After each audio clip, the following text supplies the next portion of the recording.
Mexican nationals caught entering the U.S. illegally here in Southern California will be quickly processed, then in most cases be put on a repatriation flight from San Diego on a 1,400-mile trip to Mexico City. We have seen quite a surge from Mexico and recidivists, and what I mean by that is people illegally crossing the border more than once, sometimes up to 10 times. Border Patrol agent Justin Castrojón says between March 20th and May 15th, 78% of people caught entering the U.S. illegally again after being deported were Mexican nationals. So the solution is a ramp-up of repatriation flights and a joint effort by the Border Patrol, ICE, and the government of Mexico. This is something we've used in years past, and it has worked.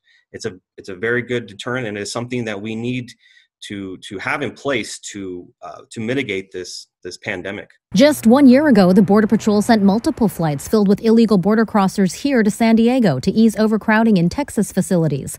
Now the flights will be taking off from San Diego, bound for Mexico City. They will put on a mask and will wear that mask for the entirety of the flight. Castrojón doesn't know yet how frequently the planes will depart, but says the processing time will be quick. The window that we are shooting for with the Border Patrol is between 24 hours and 36 hours.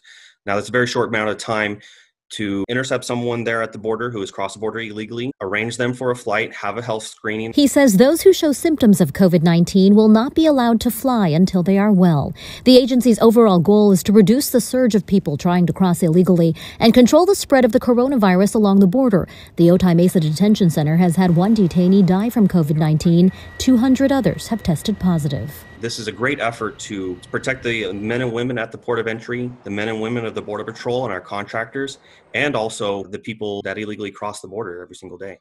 Federal officials hope these measures deter people from crossing the border illegally, both by land and by water. Just yesterday, 15 immigrants were rescued off the surf of Point Loma Nazarene University and will likely find themselves on a repatriation flight in the coming days.